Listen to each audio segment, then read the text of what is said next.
Olá, hoje eu vim comentar sobre a série, que está na HBO chamada Pacto Brutal, que conta a história do assassinato da atriz Daniela Pérez, filha da escritora Glória Pérez, e se baseia apenas nos autos do processo em que foram condenados a Paula Tomás e o Guilherme de Pádua por assassinato.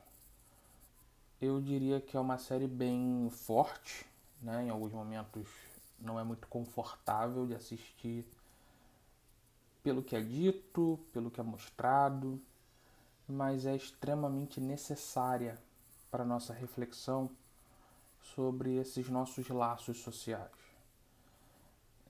Eu tenho muita dificuldade em comentar casos que surgem na mídia. Já me pediram aqui algumas vezes para falar, por exemplo, da menina que foi violentada, tinha uma gravidez que queria ser interrompida e a juíza não concedeu, né? E recentemente, situação do Caio Castro, enfim, tem situações polêmicas que surgem que às vezes me pedem para comentar e eu geralmente opto por não comentar. Por uma questão minha, pessoal, eu me sinto desconfortável em engajar em cima dessas temáticas, pelo menos naquele momento em que elas acontecem. Pode ser que eu fale delas depois, uma questão pessoal. E sobre essa série eu decidi falar porque eu acho que tem dois pontos para mim que são muito marcantes. Um que a gente pode pensar sobre como é o luto, sobre o que é uma perda, sobre a passagem do tempo e o quanto a nossa sociedade, o quanto a nossa maneira de aprender e de pensar trabalha com apenas a ideia de um tempo cronológico. Então, algo que foi vivido há 20 anos atrás deveria ter menos impacto, menos peso, menos dor do que o que foi vivido há um dia ou um ano atrás. E eu acho que essa série, de alguma forma, consegue deixar muito claro, em especial pela fala da Glória Pérez, mãe que perde uma filha de uma forma terrível, o quanto que o tempo é quase insignificante numa situação como essa, né? Há algo que quando se perde, se eterniza. Aquilo que eu não pude viver, aquilo que me foi tirado, sempre resta um campo de si. E se tivesse continuado? E se estivesse aqui hoje? E se tivesse tido, em algum momento até a Glória fala isso, filhos e portanto netos? Existe um tanto de possibilidades que é retirada numa perda como essa, que aquilo fica para a eternidade. Portanto, não acaba. E em especial quando essa dor não é respeitada e é sempre uma ferida que se abre e que para ela que é uma pessoa pública tem que ter a sua vida exposta, revirada, com versões absurdas.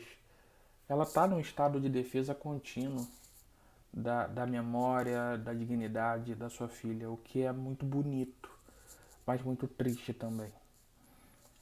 Então, quando a gente pega esse recorte para pensar sobre como é lidar com algumas perdas, eu acho que a Glória Pérez tem uma fala muito lúcida, muito clara e muito profunda de como é complexo tudo isso. E uma das coisas mais bonitas que eu ouvi ela falar é que ela vive das felicidades possíveis, mas que após a perda da filha dela nunca mais ela vai ter a plenitude ou esse sentimento, né, de uma felicidade plena. Então acho que é muito importante esse recorte sobre o viés da dor de uma mãe que não se cicatriza, não há cura, não há como esquecer, apagar ou compensar uma perda dessa proporção. Né? Em especial ela que tem um processo de luto tão complicado que eu não sei nem se dá para dizer que há um luto ali vivido. Né? Eu acho que ela talvez agora consiga, né, com os fatos sendo expostos, essa versão mais objetiva da história vindo à tona, talvez tenha algum valor para ela, mas não estou aqui querendo ficar especulando sobre ela. Apenas o quanto ela está sendo até generosa em compartilhar dessa dor com o público. E o quanto é difícil para qualquer ser humano seguir adiante com uma perda como essa. Mas que ela seguiu, segue. Mas esse pedaço faltante continuará faltante. E eu acho que essa é uma reflexão necessária, né? Muitas vezes a gente se vê em desespero e o que as pessoas têm para ofertar é sempre um vai passar. Não fica assim porque tem alguém pior. Isso é um pouco cruel. Porque sempre vai ter alguém numa situação pior e alguém numa situação melhor do que a nossa. Mas o que a gente precisa aprender a valorizar é a singularidade da história. Pode ter sempre alguém pior ou alguém melhor, mas nunca alguém na minha condição, alguém igual.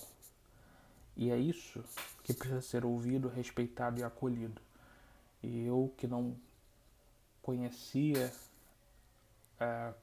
dessa forma esses fatos, essa história, fiquei muito impactado e muito admirado sobre o ser humano que é a Glória Pérez.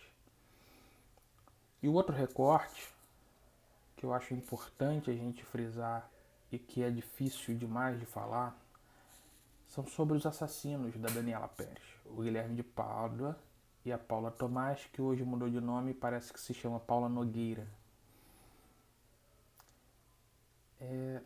Tanto a condenação, né, na fala do próprio juiz, quanto os depoimentos e o que é narrado, né, traz uma dimensão perversa, uma personalidade, para quem quiser, perversa. E essa é uma questão social muito importante. A gente acabou aprendendo ou querendo acreditar que as pessoas, os seres humanos, são bonzinhos e que alguns cometem erros. Só que a gente acaba colocando uma lente para enxergar o mundo numa perspectiva que reflete os valores dos quais a gente quer acreditar ou aqueles que a gente aprendeu. E quando a gente se depara com sujeitos perversos, essa nossa lógica ela falha brutalmente, o que nos angustia. É claro que para outros campos vão chamá-los de psicopatas, mas numa linguagem psicanalítica, como para Freud até hoje se sustenta, há 3 estruturas: neurótico, psicótico e perverso. A gente precisa pensar a perversão desse lugar estrutural, assim como a gente pensa as outras estruturas, né? O neurótico seria a maioria de nós, tem um recalque, tem um inconsciente, tem um desejo, tem essa negociação em que para estar no mundo precisa abrir mão de algum desejo e por isso recalque. Psicótico que se perde nessa dinâmica e fica à deriva e fica aí tendo como sintomas os delírios, as alucinações, porque essa negociação do sujeito com a entrada da linguagem do mundo é mais complexa e confusa. E o perverso, que é essa estrutura que não negocia, porque não quer perder nada. E você vê isso nas narrativas dessas duas pessoas. O próprio Guilherme de Pádua, após a série ir ao ar, fez um vídeo pedindo desculpas e perdão, etc. Mas é muito curioso, né? Como ele continua num lugar em que essa organização da personalidade dele, essa configuração, que hoje ele é um pastor evangélico, não sei de qual denominação, ainda dá para ele um destaque do qual ele usufrui, ele gosta, ele goza desse lugar. E até mesmo no documentário deixa claro que é isso que ele buscava, né? Essa posição de destaque, de fazer a carreira e disposto a qualquer coisa para isso, inclusive cometer o crime que cometeu. E a Paula, que se esconde um pouco por trás dele e talvez tenha uma personalidade até mais cruel do que a dele, é quem faz todo um jogo psicológico, a manipulação. E por que eu estou falando disso? Porque boa parte dos nossos modelos buscam sempre uma solução definitiva. O discurso cientificista, que é necessário, ele sempre está questionando um mais ainda, né? Ou seja, como eu posso saber mais para poder fazer mais? E assim a gente vai desenvolvendo tecnologias e avanços para lidar com doenças, com transtornos, como medicações muito mais eficazes atualmente, modelos terapêuticos e etc., para tratar de dores e transtornos. Mas quando a gente fala de perversão, a gente precisa entender que a gente não está falando de um transtorno. A gente não está falando de uma dor. A gente não está falando de algo que tinha um funcionamento e por algum impacto mudou seu funcionamento e nós vamos trazê-lo de volta ao original.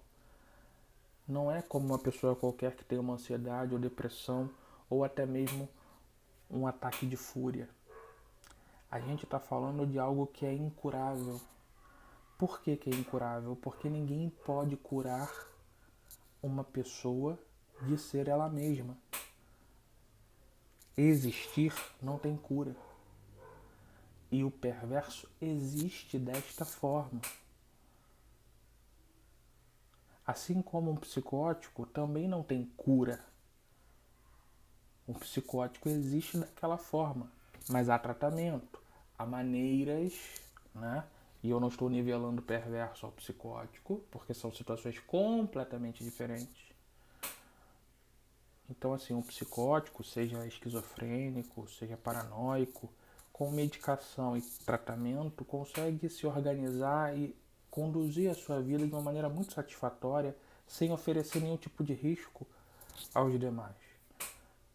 Um perverso, por ele não ceder, por ele não perder, por ele não negociar, é muito difícil que estar ao lado de um perverso não te ofereça algum tipo de risco. Pode não ser um risco de morte, mas um risco de acidente, um risco de golpe financeiro, um risco de dor emocional é muito frequente. E geralmente vem a pergunta, tá, e como a gente identifica um perverso? Como a gente descobre se estamos convivendo com alguém assim para nos proteger? Essa é a parte dura. É muito difícil, a não ser que seja algo muito evidente, você conseguir perceber e identificar que alguém seja um perverso. Geralmente você só vai se dar conta quando o dano já é muito mais claro e evidente. E essa é a nossa dificuldade. É entender que seres humanos não são bonzinhos. Seres humanos são seres humanos. E tentar mudar o nome, como a gente faz quando alguém faz algo horroroso, a gente diz, isso não é uma mãe, isso é um monstro. Ou isso não é um médico, é um doente. Isso não é um homem, é um ser de outro nome qualquer. A gente está reforçando a nossa ideia de que ser mãe é sempre legal, ser homem é só bacana, a humanidade é sempre uma coisa boa, bonita e legal. E não é verdade. Por isso que reconhecer isso é importante, para que a gente possa entender que temos que tratar diferentemente os desiguais. Ser legal com quem é legal, mas sempre com algum cuidado, porque a gente não sabe quem é quem. E aí é importante diferenciar erros, deslizes, todo mundo pode cometer. Não estamos buscando aqui anjos. Mas há algo fundamental que inclusive a Glória Pérez fala no documentário. A gente muda quando se arrepende. A gente muda quando tem uma dimensão de que, nossa, foi horrível o que eu fiz. Mas algumas pessoas não têm essa capacidade. Não há arrependimento nenhum. Talvez tenha até algum prazer. E isso fica claro no documentário quando o Guilherme de Pádua, após o assassinato, vai para casa e enquanto a Paula Tomás dorme, ele vai se masturbar. A gente precisa encarar isso, por mais doloroso que seja. Porque a gente vai aprendendo ao reconhecer que o ser humano é capaz de tudo. Das coisas mais generosas e grandiosas até as coisas mais mesquinhas e perigosas. O perverso está no meio de nós. E cabe a cada um de nós buscar meios de ficar atento, mas entender que não há um modelo seguro, não há uma garantia. Estar vivo é arriscado. E assim a gente vai tentando sempre contornar. E não é para deixar de viver ou deixar de tentar. E eu acho que a Glória, e inclusive o Raul Gazola, que era o marido da Daniela Pérez à época, deixou isso muito claro. Apesar da dor, apesar da perda, incompensável, jamais superada 100%, eles seguiram e hoje conseguem fazer da sua dor um grande alerta. Inclusive, a Glória Pérez encabeçou uma campanha fundamental para que transformassem assassinato em crime hediondo, o que não era até então. Então eu sugiro que assistam esse documentário, que entendam que existe pessoas perversas e inclusive que pessoas perversas podem ser encantadoras, porque hoje o próprio assassino, Guilherme de Pádua, tem alguns milhares de seguidores em suas redes sociais, porque tem muita gente que se fascina